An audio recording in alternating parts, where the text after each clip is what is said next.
할렐루야. 이 저녁에도 천국을 향해서 힘차게 달려가시길 바랍니다. 오늘은 우리가 예레미야 32번째 시간으로 술 취하지 말고 정신 차리라 라는 제목으로 같이 말씀을 나누도록 하겠습니다. 하나님은 구약의 선지자들을 부르셔서 하나님의 말씀을 그들에게 먼저 주셨습니다. 그래서 선지자죠.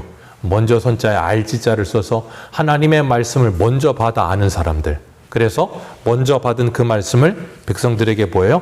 전하는 거죠. 그래서 하나님의 마음을 가지고 하나님의 말씀을 그들에게 전하는 하나님의 말씀의 통로가 된 사람들이 선지자들인데, 하나님은 선지자들의 입술을 통해서 그들의 말로 백성들에게 하나님의 말씀을 전하게 하셨고, 말로만 전하게 하지 않으시고 그들의 삶으로도 백성들에게 하나님의 메시지를 전하게 하셨어요. 그래서 구약 선지자들 보면 거의 3D 업종 같은 직업을 가진 사람들이에요. 왜냐하면 하나님이 이사야에게는 옷 입지 말고 벌거벗은 모습으로 3년 동안 하나님의 말씀을 전하라 그러셨어요. 3D 업종보다 더한 선지자입니다. 3년 동안 벌거벗은 상태로 하나님의 말씀 전하면 사람들이 뭐라 그러겠어요? 미친 사람이라 그러겠죠. 하나님께서 그걸 통해서 애굽이 아수르에 멸망하게 되고 그 수치를 당하게 될 것을 이 이사야를 통해서 전하게 하셨어요. 그리고 호세아에게는 창녀 고멜에게 장가가라 그러시고, 하나님의 사랑이 어떤 건지를 보여주시기 위해서 그렇게 하라 그러시고, 에스겔 선지자에게는 오늘 당장 네 아내가 죽거든 너는 그 아내가 죽는데, 자기 와이프가 죽는데 슬퍼하지 말래요. 어떤 때 이렇게 하나님이 선지자들에게 하시는 말씀들을 들어보면 이건 정말 하나님 너무하신다 싶을 만한 일들을 하나님이 하게 하세요. 그런데 우리가 잊지 말아야 될 것, 우리가 하나님 앞에 피조물에 불과한 존재라는 걸 잊지 않으셔야 돼요.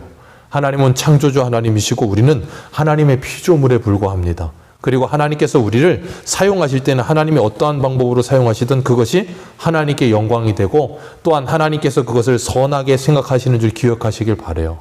우리의 인간적인 생각엔 이건 선한 일은 아닌 것 같은데, 우리가 새벽에도 말씀을 나누면서 봤지만 헤롯이 자기 술 기운에 자존심 지키겠다고, 헤로디아는 자기 나쁜 사람들이라고 책망하던 세례 요한에 대한 복수심과 원수를 갚기 위해서 세례 요한을 목배임 당하게 하는데 하나님께서 그냥 그 불의한 일이 일어나게 하시더라는 거예요. 정말 말도 안 되는 일이죠. 술 기운에 자존심 지킨다고 목 자르라 그러는데 하나님이 그걸 그냥 두신다니. 여자가 한을 품고 그냥 복수하겠다 그러는 그 복수심을 하나님이 그냥 두시다니, 그것도 세례 요한을. 우리 생각에는, 인간적인 생각엔 하나님 너무하시다. 근데 하나님의 입장에서는 아니라니까요.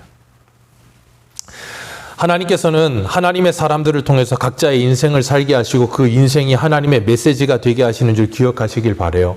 그래서 고린도후서에서도 우리는 그리스도의 편지라 그렇게 표현하고 있어요. 우리의 삶이 편지가 되어 세상 사람들에게 읽혀지며 그들이 하나님의 말씀을 우리를 통해 읽는 겁니다. 오늘 하나님께서는 예레미야 선지자를 불러서 그에게 배띠 하나 사서 허리에 동이라 그랬어요. 띠는 당연히 허리에 동이는 거죠. 허리띠는 존재에 분명한 이유가 있습니다. 허리띠는 허리 매기 위에 있는 거예요. 허리띠가 저 백운산 꼭대기에 소나무 위에 걸려 있으면 아무 존재 이유가 없어요.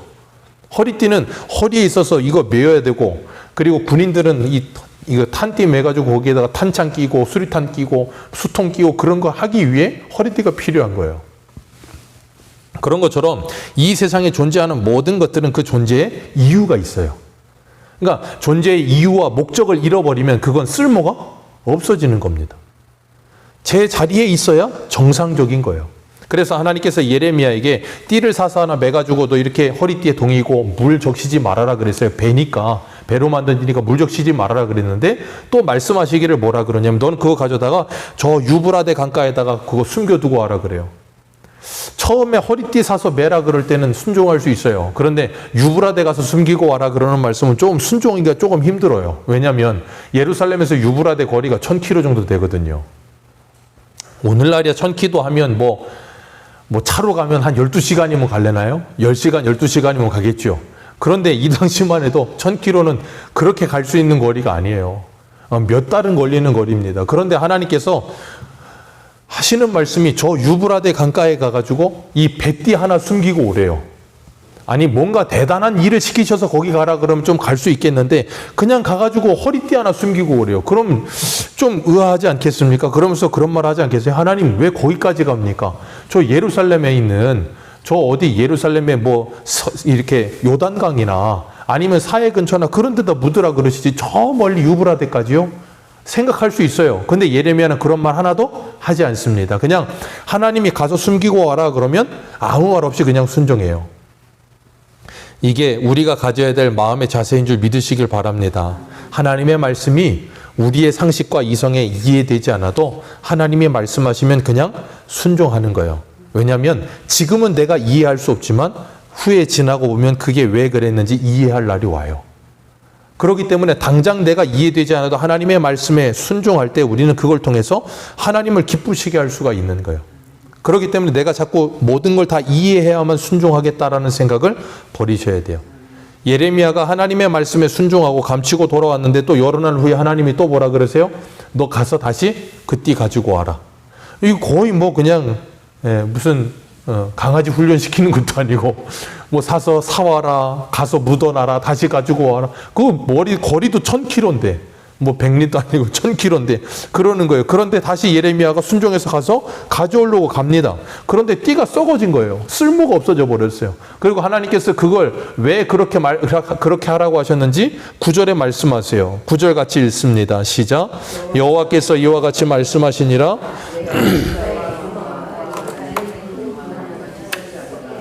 네. 그 띠를 하나님께서 사게 하시고 그 띠가 썩게 하셨어요. 그 띠가 썩게 하신 이유가 뭐예요? 예루살렘과 유다가 큰 교만에 빠져 있기 때문이라 그랬습니다. 그리고 하나님께서 이 띠를 어디다 갖다 놓으라 그러셨어요? 유브라데. 유브라데는 바벨론이에요. 그러면 이 띠는 어디에 있어야 되냐면 예루살렘에 있어야 돼요. 왜 그런가 하면 11절 같이 읽습니다. 시작. 여호와의 말씀이니라 띠가 사람의 허리에 속함 같이 내가 이스라엘 온 집과 유다 온 집으로 내게 속하게 하여 그들로 내 백성이 되게 하며 내 이름과 명예와 영광이 되게 하려 했으나 그들이 듣지? 생각해 보세요. 띠는 원래 어디에 있었나고요? 허리에. 근데 허리에 있어야 할 띠가 저 백운산 소나무 꼭대기 위에 올라가 있으면 아무 의미가 없어진다 그랬잖아요. 지금 이 썩은 배띠는 뭘 상징한다고요? 이스라엘과 예루살렘이요. 온 남유다요. 그들은 원래 하나님께 속한 자들이어서 하나님의 허리에 속해 있어야 되는데 그러지 않고 어디에 가 있어요? 유브라데, 바벨론에 가 있다 그 말이에요. 그들이 바벨론에 가 있는 이유는 뭐예요? 하나님보다 바벨론이 더 좋아서요. 다른 것 없습니다. 하나님보다 바벨론이 더 좋아서 그래요. 10절 같이 읽습니다. 같이 읽습니다. 10절 시작.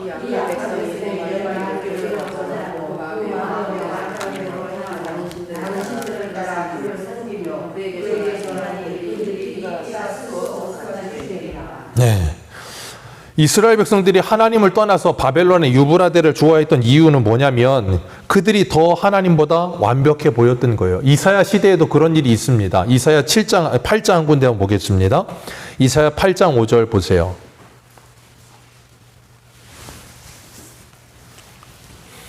이사야 8장 5절. 같이 5절부터 8절까지 같이 읽겠습니다. 시작. 여호와께서 다시 내게 말씀하여 이르시되 이 백성이 천천히 흐르는 실로아물을 버리고 르신과 르말랴의 아들을 기뻐하느니라. 그러나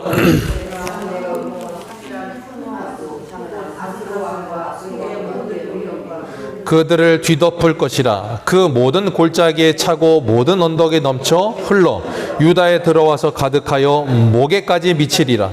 임마누엘이여 그가 펴는 날개가 내 땅에 가득하리라 하셨느니라. 아멘. 여기 보면 이스라엘 백성이 천천히 흐르는 실로암 물을 뭐하고요? 버리고 뭘 따랐다고요? 르신과 르말랴. 그게 뭔데요? 저 아수르의 창이란 큰 하수요. 그러니까 쉽게 말하면 잔잔하게 천천히 실로암 물보다는 뭐가 좋다는 거예요? 큰 파도와 같은 하수, 위력적이고 힘이 있어 보이는 파도와 같은 것들이 좋다 그 말이에요. 그러니까 우리도 마찬가지입니다. 일상생활하면서 일상의 변화 없이 매일같이 다람쥐 쳇바퀴 돌아가듯이 돌아가는 것보다는 뭔가 좋아요? 뭔가 다이나믹하고 뭔가 좀 새롭고 뭔가 좀 이렇게 나한테 자극을 줄 수 있는 것들이 있어요? 좋다라고 생각을 한단 말이에요. 그냥 평안한 건 별로 좋지 않아요. 그러니까 하나님께서 이스라엘 백성들에게 주시는 은혜는 어떤 거냐면 천천히 흐르는 실로와 물 같아요. 아치 이른 비와 늦은 비와 같이 이슬이 내리듯 하나님의 은혜가 그렇게 소리 소문 없이 조용히 내리는데, 우리는 그런 거 말고 자극적이고 쾌락적이고 뭔가 좀 이 기분을 확 엎어줄 수 있는 그런 뭔가를 찾는다 그 말이에요. 그래서 하나님이 어떻게 하신다고요? 그 위력들이 너희들을 덮어버리게 하리라. 너희들이 원하는 대로 해주리라. 그럼 어떻게 돼요? 너희들의 목까지 차서 너희들이 망하는 것처럼 될 거라는 거예요. 그런 것처럼 오늘 이스라엘 백성들이 저 유브라데를 흠모하고 바벨론의 그 강함을 흠모하니까 하나님이 뭐 하세요? 그들을 거기에다가 아예 집어넣어 버리겠다라고 말씀하시는 거예요. 그들이 하나님을 떠나버렸습니다. 이유는 하나예요. 하나님이 멋있어 보이잖아요.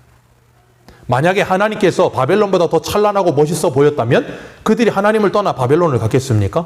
가지 않죠, 당연히. 그런데 그들의 눈에는 바벨론이 더 찬란해 보이는 거예요. 마치 아브라함의 조카 롯이 소돔과 고모라를 볼 때 어떻게 보였다고요? 여호와의 동산과 같았더라. 너무나 멋있어 보이는 거예요. 그러니까 그리로 달려가는 거예요. 그걸 하나님께서 큰 교만이라 그러시고 하나님을 떠난 우상 숭배라 그렇게 말씀하고 계시는 거예요. 그러니까 하나님께서 하나님의 허리띠에 있어야 될 하나님의 백성들이 다른 곳에 가 있는 것, 그것을 하나님께서 보지를 못하시는 거예요. 우리 신약 성경 이사야 4장을 한 곳에 보겠습니다. 이사야 4장.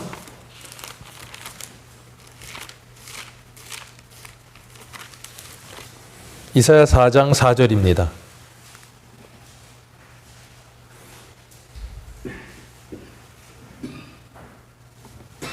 같이 읽습니다. 시작. 가늠한 이사야라 그랬나요? 죄송합니다. 야고보서인데 이사야라고 불렀는데 제가 신약성경 야고보서 4장 4절 죄송합니다. 감기는 다 난 것 같은데 이게 야고보서 4장 4절 우리 같이 한번 읽어보겠습니다. 신약성경 야고보서 4장 4절입니다. 같이 읽습니다. 시작. 가늠한 여인들아, 세상과 벗된 것이 하나님과 원수됨을 알지 못하느냐? 그런즉 누구든지 세상과 벗이 되고자 하는 자는 스스로 하나님과 원수되는 것이니라. 아멘. 이게 바로 지금 오늘 본문의 이스라엘과 남유다의 모습이라는 거예요. 하나님께 속해 있어야 될 그들을, 그래서 하나님께 속해 있어야만 그들의 존재 이유가 바르겠었는데 그러지 않고 하나님을 떠나 바벨론에 가 있는 그들은 뭐 했어요?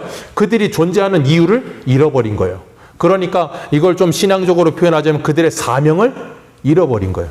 그러니까 사명을 잃어버리니까 그들이 뭘 해야 되는지, 왜 존재하는지, 무엇을 위해 살아야 되는지를 잃어버린 거예요. 그게 이스라엘의 가장 큰 문제인 거예요. 그건 오늘날 우리들도 마찬가지라는 거예요. 이 세상과 벗이 되어 사는 성도들은 우리가 왜 이 땅에 존재하는지, 무엇을 위해 왔는지, 그리고 우리가 뭘 하며 살아야 되는지 그 사명을 잃어버렸기 때문에 삶의 방향성을 잃어버리고요. 우리가 해야 될 일을 모르고 사는 거예요. 그게 뭐예요? 마치 썩어버린 배와 같다는 거예요. 썩어버린 배띠와 같이 쓸모 없어지는 거예요. 그러니까 성도가 사명을 잃어버리면 어떻게 되는 거예요? 썩어버린 배처럼 쓸모가 없어지는 거예요. 왜? 우리의 원래 사명을 잃어버렸기 때문에 존재 이유가 없는 거예요. 그걸 예수님은 뭐라 그러셨어요? 소금이 그 맛을 잃어버리면 밖에 버리워져서 밟힐 뿐이니라. 우리는 이 세상에 소금과 빛으로 보내심을 받았습니다. 그래서 우리가 이 세상에서 해야 될 일이 분명하다고요. 썩어져가는 이 세상을 썩는 것을 막고 어두워져가는 이 세상에 빛을 비추며 하나님의 나라와 그 예수 그리스도의 영광을 드러내는 일을 해야 될 사람들이 우리들이라고요. 그런데 우리가 저 세상을 사랑하여서 주님이 우리에게 주신 사명을 잃어버리고 세상 가운데 같이 살고 있으면 어떻게 된다고요? 마치 저 유브라데에 감춰져 있는 배띠와 같은 존재가 되어버리는 거라고요. 그래서 오늘 본문 10절에 주님이 뭐라 그러세요? 이 악한 백성이 내 말 듣기를 거절하고 마음이 완악한 대로 행하며 다른 신을 따르고 그를 섬기며 그에게 절하니 이 띠는 쓸 수가 없습니다. 혹 우리는 이런 상태에 있지는 않습니까? 혹 우리나라의 기독교는 이런 상태에 있지는 않습니까? 우리가 지금 어떤 상태에 있는지 한번 생각해 보시길 바라요. 하나님께서 우리를 쓸 수 있는 상태에 있는가? 쓸 수 없는 상태에 있는가? 우리가 있어야 할 자리는 어디인가 하는 거예요. 있어야 할 자리를 떠나면 직무유기입니다. 성도는 분명히 있어야 될 자리가 있어요. 창세기에 보면 하나님께서 아담과 하와를 에덴 동산에 두시고 동산 모든 실과 다 먹어라 그러고 하나 선악과 먹지 마라 그랬어요. 근데 그걸 먹었단 말이에요. 그리고 하나님께서 그들을 찾아오니까 아담이 뭐 했어요? 동산 나무 사이에 숨죠. 참 되게 웃겨요. 나무 사이에 숨는다고 안 보입니까? 그런데 동산 나무 사이에 숨어요. 하나님께서 아담 부르시죠. 아담아, 네가 어디 있느냐? 하나님이 아담 몰라서 부른 거 아니잖아요. 네가 있어야 할 자리는 하나님 앞인데 지금 어디가 있느냐는 거예요. 네 있어야 할 자리를 떠나버려서 네 있어야 할 직무를 잃어버리고 다른 데가 있다는 거예요. 너 있어야 될 자리는 여긴데 다른 데 갔다는 거예요. 하나님이 오늘도 교회를 향해서 성도를 향해서 부르실 때 네가 어디 있느냐라고 부르신다니까요. 너 지금 내가 써야 되는데 너 내가 써야 될 자리 그 자리에 지금 없다는 거예요.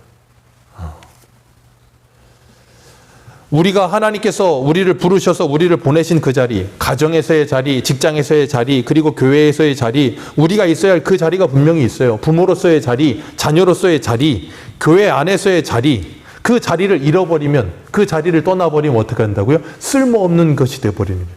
그러니까 어떻게 되겠어요? 내가 있어야 할 자리가 없어지니까 모든 관계가 흐트러지는 거예요. 자녀가 자녀의 자리에 있지 않으면 어떻게 돼요? 가정의 질서가 무너지는 겁니다. 성도가 성도로서 교회에 있어야 될 그 자리에 있지 않으면 그 관계가 틀어지는 거예요. 그럼 어떻게 되겠어요? 분란이 일어나고 부딪힘이 일어나고 싸움이 일어나게 되어 있는 거예요. 그러니까 우리는 각자 있어야 할 자리에 있을 때 그걸 보면서 뭐예요? 편안함을 느끼는 거예요. 주님은 그걸 보면서 뭐라 그래요? 보시기에 좋았더라라고 말씀하시고 샬롬이라고 부르는 거예요. 그러니까 우리가 하나님의 자리에 올라서 있던 그 자리에서 우리가 하나님이 누구신지를 알고 내가 누군지를 알아 자리를 다시 찾아가는 것, 그걸 샬롬이라고 하는 거예요. 그리고 그걸 복이라고 하는 겁니다. 그 관계의 회복이 일어나야 되는 거예요. 그런데 그러지 않은 거예요. 그래서 하나님께서 11절에 뭐라 그러세요? 이스라엘의 사명을 말씀하세요. 11절 같이 읽습니다. 오늘 본문입니다. 시작. 여호와의 말씀이니라. 내가 이스라엘 온 집과 유다 온 집으로 내게 속하게 하여 그들로 내 백성이 되게 하며 내 이름과 명예와 영광이 되게 하려 하였으나 그들이 듣지 하나님께서 이스라엘을 부르셨어요. 그리고 그들이 있어야 할 자리라고 분명히 말씀하시면서 뭐라 그러세요? 하나님의 이름과 명예와 영광이 되게 하려고. 하나님의 이름과 명예와 영광이 되게 하려고 이스라엘을 불렀다는 거예요. 근데 그들은 그 있어야 할 자리에 있지 않고 저 바벨론에 가서 바벨론의 이름과 바벨론의 영광과 바벨론의 명예를 위해 살고 있다라는 거예요. 자기의 영광과 이름과 명예를 위해 살고 있다라는 거예요. 그게 뭐예요? 하나님이 쓸 수 없는 상태의 존재. 오늘 우리는 무엇을 위해서 살고 계십니까? 내 이름과 내 명예와 내 영광을 위해 살고 계십니까? 아니면 하나님의 이름과 하나님의 명예와 하나님의 영광을 위해 살고 계십니까? 오늘날 이 땅의 교회는 무엇을 목적하며 교회가 존재하고 있습니까? 주님은 분명히 이사야 43장 21절에 이렇게 말씀하세요. 이 백성은 내가 나를 위하여 지었나니 나의 찬송을 부르게 하려 하심이라. 아멘. 하나님의 찬송을 부르게 하시려고 하나님께서 저 세 열방 가운데 흩어져 있는 그들을 동서남북에서 불러 모으신다는 거예요. 그래서 우리를 구원하신 그 하나님을 찬송하게 하려고 우리를 부르셨다는 거예요. 그리고 로마서 12장 1절은 이렇게 말하죠. 그러므로 형제들아 내가 하나님의 모든 자비하심으로 너희를 권하노니 너희 몸을 하나님이 기뻐하시는 거룩한 산제사로 드리라. 이는 너희의 드릴 영적 예배니라. 하나님이 우리를 부르신 이유, 하나님의 구원하심의 은혜에 대한 찬송을 부르게 하시려고, 그리고 우리의 몸으로 하나님께 거룩한 산제사를 드리게 하시려고 우리를 부르셨다는 거예요. 그러니까 우리가 있어야 할 자리가 거기인데 그 자리에 있지 않는 건 뭐 하는 거예요? 직무유기하고 있는 거예요. 전도서 12장 13절은 이렇게 말합니다. 일의 결국을 다 들었으니 하나님을 경외하고 그 명령을 지킬지어다. 이것이 사람의 본분이니라. 이 세 가지 말씀을 사도 바울이 다 융합해서 고린도전서 10장 31절에 뭐라 그래요? 그런즉 먹든지 마시든지 무엇을 하든지 하나님의 영광을 위하여 살라. 그게 사람의 존재의 이유예요. 그래서 웨스트민스터 소요리문답 1문이 뭐예요? 사람의 존재의 이유가 뭐냐? 하나님을 영화롭게 하며 영원히 하나님을 즐거워하는 것이다 라고 말하고 있는 거예요. 그게 우리가 이 땅에 존재하는 이유입니다. 세상의 사람들은 자기가 존재하는 이유가 분명히 다 다를 거예요. 근데 적어도 교회만은, 적어도 성도만은, 이 땅에 예수 그리스도를 나의 주인으로 고백하는 모든 교회와 성도만은 하나님의 영광을 위해 존재해야 되는 거예요.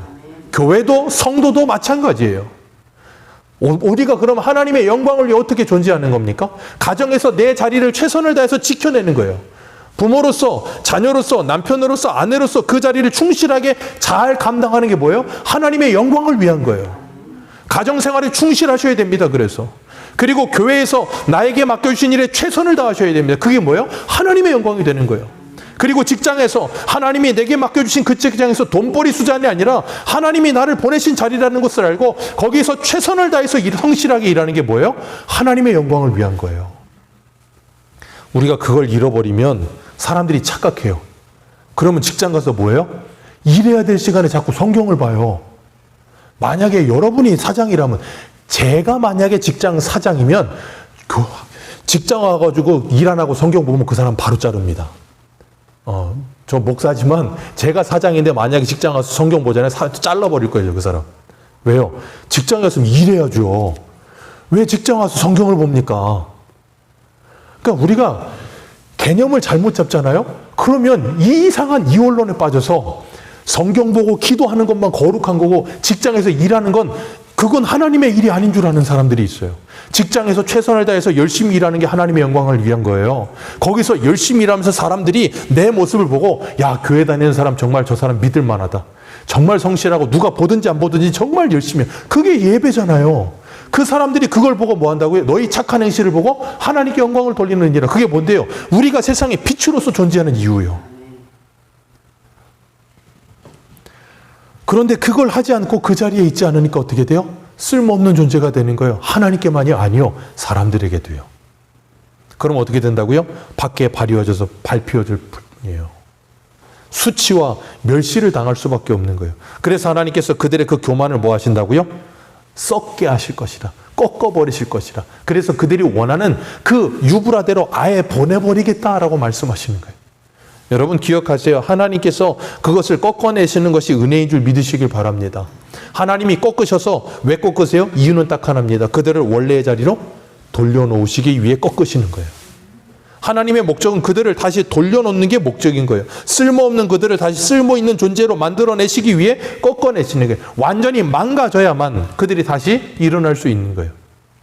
우리 계시록 한 군데 한번 보겠습니다. 계시록 18장을 한번 보세요. 계시록 18장 1절입니다.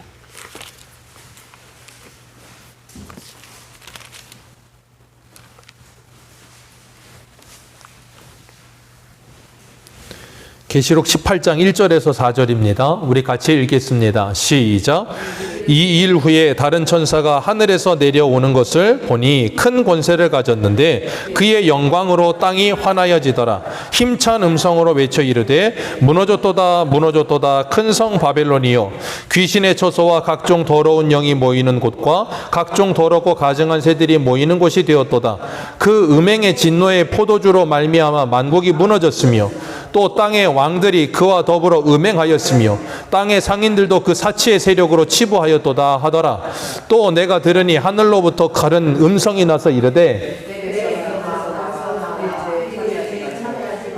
그가 받을 재앙들을 받지 말라. 아멘. 하나님께서 분명히 지금 말씀하시는 거예요. 누구에게 말씀하세요?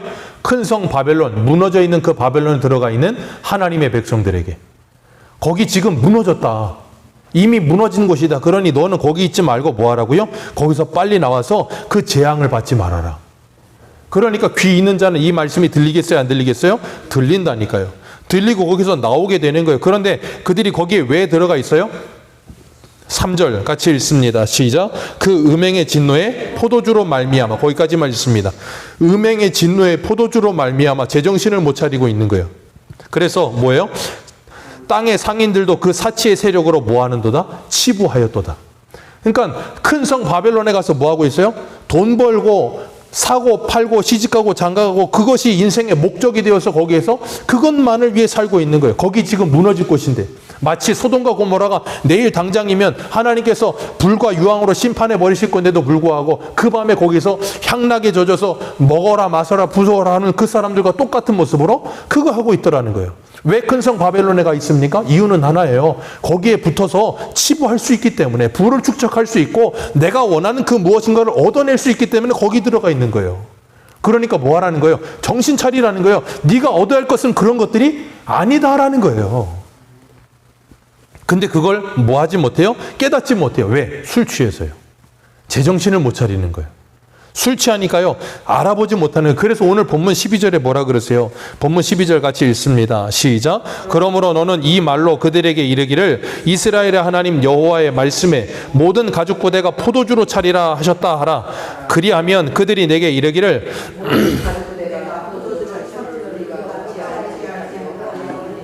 모든 가죽 부대가 뭐냐면 이 이스라엘 땅을 말하는 거예요.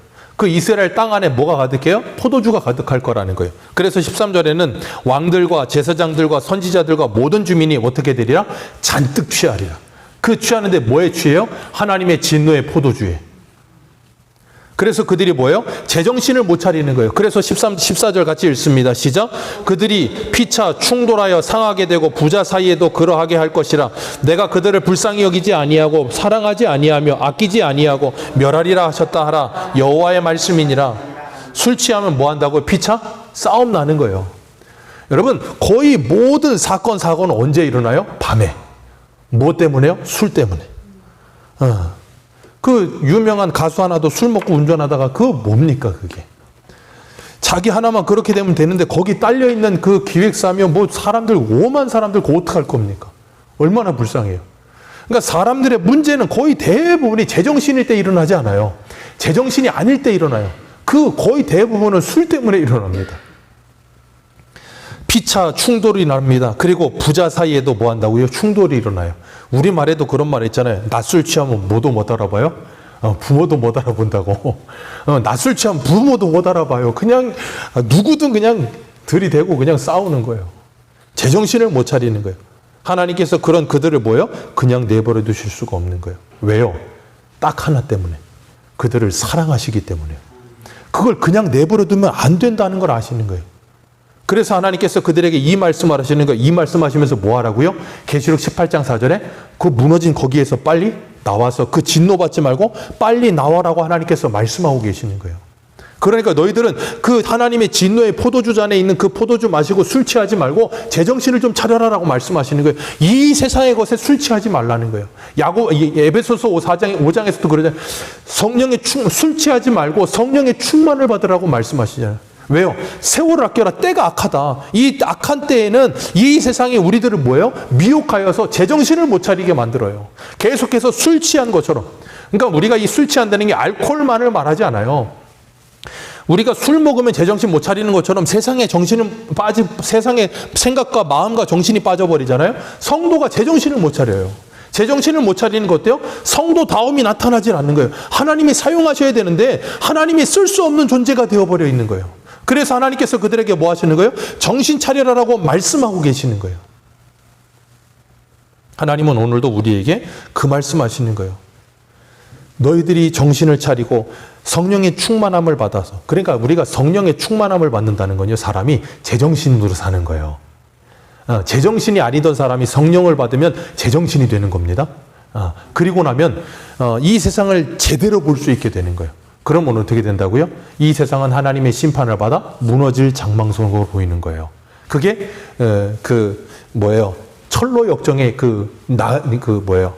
순례자의 길인 거예요.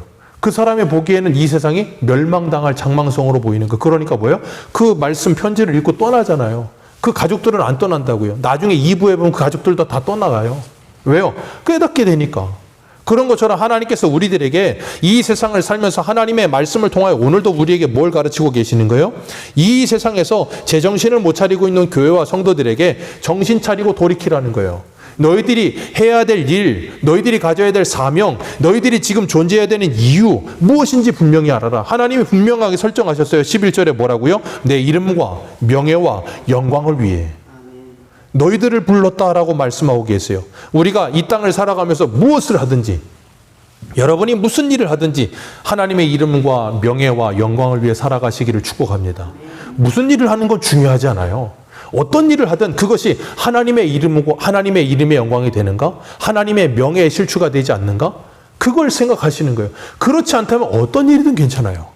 그러나 그것을 하든 무슨 일 하든지 그것이 하나님의 영광을 위한 게 아니고 하나님의 이름의 영광을 위한 게 아니라면 우리는 그 일을 심각하게 다시 생각하셔야 되는 거예요. 그게 내 욕심과 내 어떤 욕망을 위해서만 그 일이 되어지고 있다면 다시금 우리는 뭐 해야 돼요? 제정신을 차려야 돼요. 제정신을 차리는 게 뭐냐면 기도하는 거예요. 제가 그래서 말씀을 드리는 우스갯소리로 그랬어요. 이 공간이 이렇게 닫혀 있으면 이 공간 안에 있는 공기는 어떻게 돼요? 썩습니다. 공간 안에 있는 공기는 순환하지 않으면 썩어요. 그래서 여러분이 집 안에만 가만히 계시잖아요. 그리고 봄 같은 때 미세먼지가 엄청나게 심하니까 문 닫아놓고 있잖아요. 그럼 집 안에 미세먼지가 더 심해요. 사람이 내뿜는 이산화탄소랑 그런 게 다 섞이면 집 안에 있는 미세먼지가 더 안 좋아서 미세먼지가 아무리 빨간불이어도 하루에 몇십 분씩은 환기시켜야 된다 그래요. 그래야 공기가 순환한다는 거예요. 그런 것처럼 우리의 마음과 생각의 공기가 순환하려면 기도하셔야 돼요. 기도할 때 하나님께서 우리의 마음과 생각을 지키셔서 우리가 잘못된 길로 가고 있고 우리가 세상에 빠져들고 있을 때 하나님께서 우리에게 다시금 제정신 차리게 하시는 거예요. 내가 지금 하나님의 영광을 위해 살고 있나? 내가 하나님을 찬송하는 삶을 살고 있나? 내가 하나님을 예배하는 삶을 살고 있나? 그렇지 않다면 내가 다시금 내 가는 길을 수정해야 되겠구나. 그래서 우리 주일 저녁에 빌립보서 말씀 4장 8절과 9절을 보면서 뭐라 그래요? 너희들은 이런 것들을 뭐하라? 생각하라. 참되며 경건하며 깨끗하며 칭찬받을 만하며 사랑받을 만하며 그런 것들을 생각하고 너희들이 배우고 듣고 본 바를 지켜 뭐하라? 행하라. 그것이 우리가 살아가야 할 길이라는 걸 생각하라는 거예요. 그래서 하나님께서 우리에게 자꾸 하나님의 말씀으로 뭐 하세요? 우리 주의를 환기시키는 거예요. 그래서 제가 주일 오전에 뭐라 그랬어요? 누가 온다고요? 만기가 온다 그랬잖아요. 만기가 와요. 그래서 주님께서 말씀을 통해서 우리에게 다시 뭐예요? 환기시키는 거예요. 다시금 재정립시키시는 거예요. 오늘도 우리가 이 땅에 존재하는 이유, 우리가 살아가는 이유, 우리가 이 땅에서 잘 먹고 잘 살라고 이 땅에 존재하는 거 아니에요. 이 땅에서 부자 되고 성공하라고 존재하는 게 아니에요. 하나님의 이름의 영광을 위해 존재하는 거예요. 그 일을 위해 열심히 살잖아요. 이건 있어요. 이 땅에 존재하는 기독교가 들어간 나라들은요, 어느 나라든 기독교가 올바르게 들어가잖아요. 그럼 그 나라는 경제적으로 성장합니다. 왜 그런 줄 아세요? 그들이 예수를 믿고 하나님의 성품을 닮아가기 때문에 성실하고 정직하고 진실하고 최선을 다해 살아요. 그래서 자연스럽게 물질적인 것도 따라오는 거지, 예수 믿으면 알아서 예수 믿으면 부자 되는 게 아니에요. 그래서 잠언에 보면 뭐 그러잖아요. 너희가 부하기를 원하느냐? 손을 게을리하지 말고 뭐 하라고요? 열심히 살아라. 그러면 부도 따라오는 것이다라고 말씀하시는 거예요. 그러니까 우리가 이 땅에서 하나님의 백성답게 살아가면 하나님께서 이 모든 것을 우리에게 뭐 한다고요? 더하여 주실 거예요. 그럼 그 더하여 주신 것도 뭘 위해 살아요? 하나님의 영광을 위해 아름답게 사용할 수 있게 되는 거예요. 그걸 하나님께서 기뻐하신다니까요. 우리가 오늘도 주님께서 우리에게 주신 이 사명을 회복하시고, 내가 지금 술 취해서 제정신을 못 차리고 있었다면 다시금 내 마음과 생각을 다잡으시고 정말 주님의 영광을 위해 달려가는 저와 여러분들 되시기를 주님의 이름으로 축복합니다. 기도하겠습니다.